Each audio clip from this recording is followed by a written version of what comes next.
weeds to talk about the future of the Seattle Mariners, who missed the postseason just barely, but they missed the playoffs with what looks like one of the better starting rotations in the 2000s for sure. Who was it on a show the other day?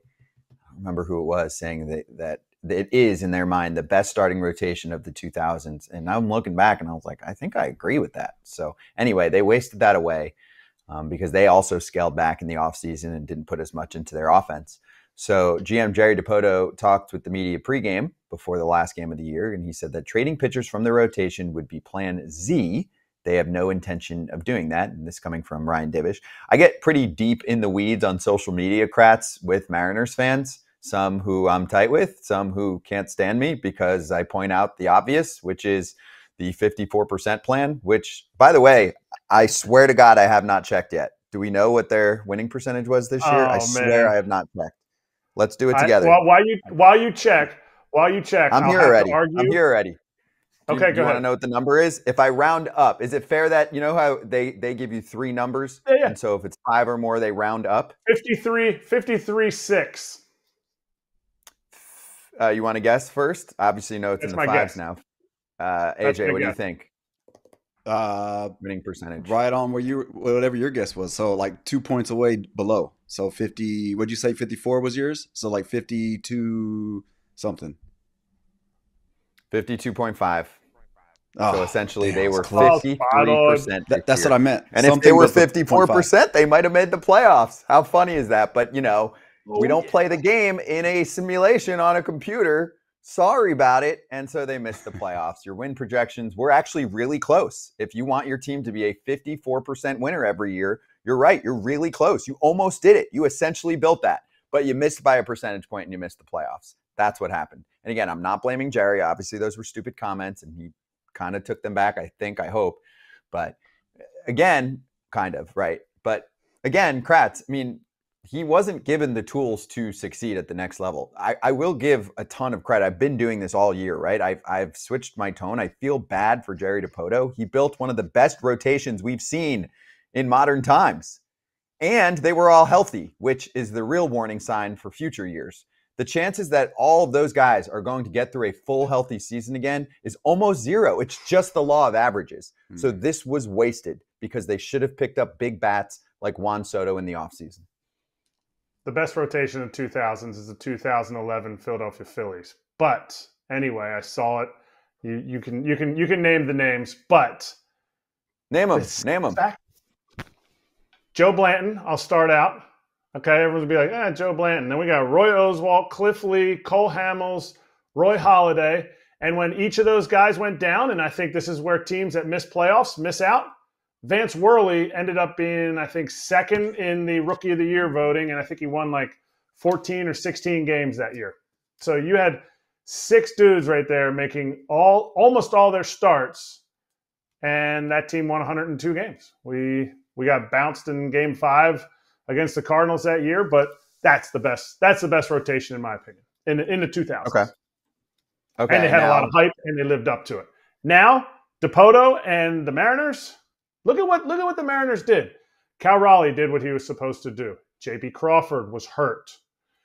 Julio Rodriguez didn't quite perform the way. That rotation, the fact that they stayed healthy is crazy. Logan Gilbert broke the record this year for the first ever Mariner to lead the league in innings. All that is awesome by Gilbert. He did it in the last game of the season. But what sucks is the fact that you can't count on longevity and health from every one of your pitchers. Brian Wu went through some stuff. Man, you get 20, 25 starts from Brian Wu, the way that he did it, it's unbelievable. You're going to have issues. So now he doesn't even need a payroll to just like add to this team because they need a lineup add. He needs payroll to be able to supplement this awesome rotation that they're leaning on like a 1,000-foot crutch. Like they're leaning on it so heavy that it's so unfair for this rotation to think, okay, well, we got 4 guys, 5 guys. They're all going to make 32 starts, and we'll just go out there and roll it out again. Julio will have a better year. J.P. Crawford have a better year, and everybody else just enjoy the pitching ride. Yeah, well, Scott, you mentioned like they should have got a bigger bat. like, do you think Soto was someone that was realistically that they could get? Like they could have, you think so? Yes, Kratz I know shake his Kratz is head disagreeing with me. He didn't have a choice. He didn't have a no-trade clause. He didn't have a choice where he's going. Kratz, Juan Soto could have gotten traded to the Mariners. They could have offered more than the Yankees. They had more to offer. They could have created a better package. The reason they didn't truly go after him was money. So that's why. That's why I'm knocking it. Juan Soto was making what this year? Close to $30 million for one season. One season. They could have made that move. They could have. Even if they had to cut a little bit elsewhere, they could have made that move. That was the kind of move they needed. Needed an aircraft carrier. I mean, even the Justin Turner edition ended up being pretty helpful. A lot of guys were like, damn, if we had him all year, we probably win a few more games. But they didn't. They didn't have Turner. I know Rosarena wasn't great, obviously, for them. But, they were not put in place to be forget World Series, a playoff team with that lineup. That lineup was atrocious in the first half of the year, and they were swinging Miss City. And it was not just the ballpark. It was not built to be a winner. Listen, we got a problem. Half our viewers are not even subscribed. Hit the subscribe button. Do it.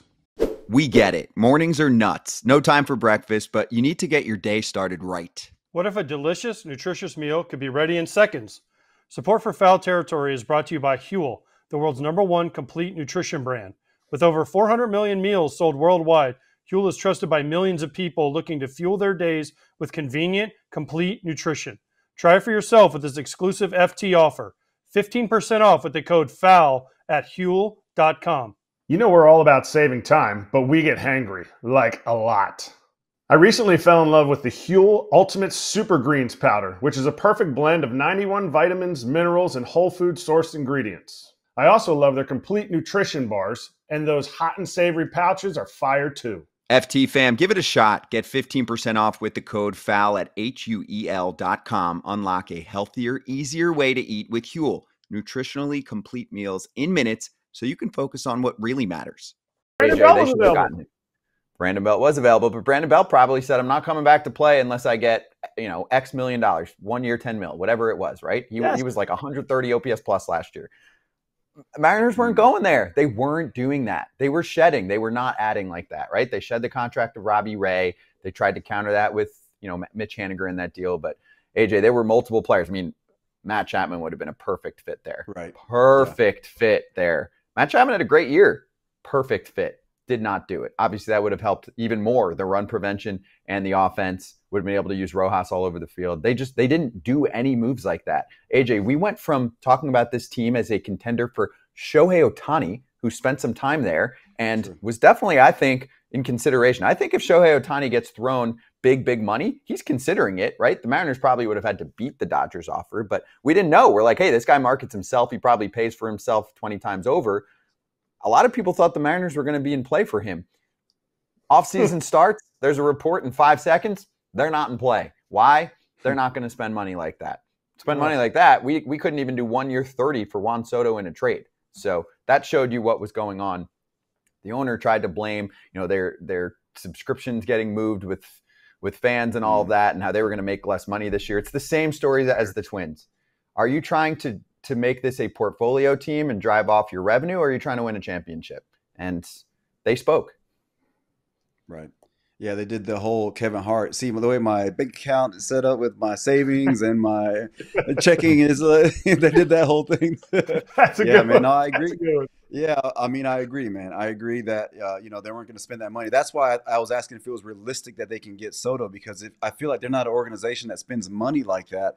And I did forget, however, that they were in talks with Shohei, but we all knew that was probably going to fall through just because of their history. So yeah, they definitely need to make a lot more moves now just to account for, like you said, it's very rare to have a rotation like theirs be healthy for a full season. I mean, this past season was a great indicator of like how teams had to, especially like the Braves, the Dodgers, all these teams that are supposed to have great rotations are like scrambling, so like you have to be able to account for that.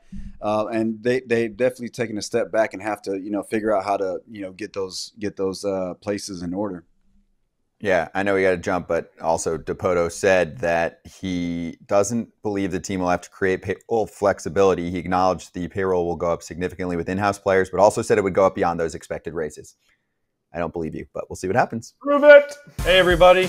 Be sure to like and subscribe for more content. We're back here every weekday, all year long, so do not miss an episode. The videos are coming in all day. Here's another video you might enjoy. Baseball the way it should be covered.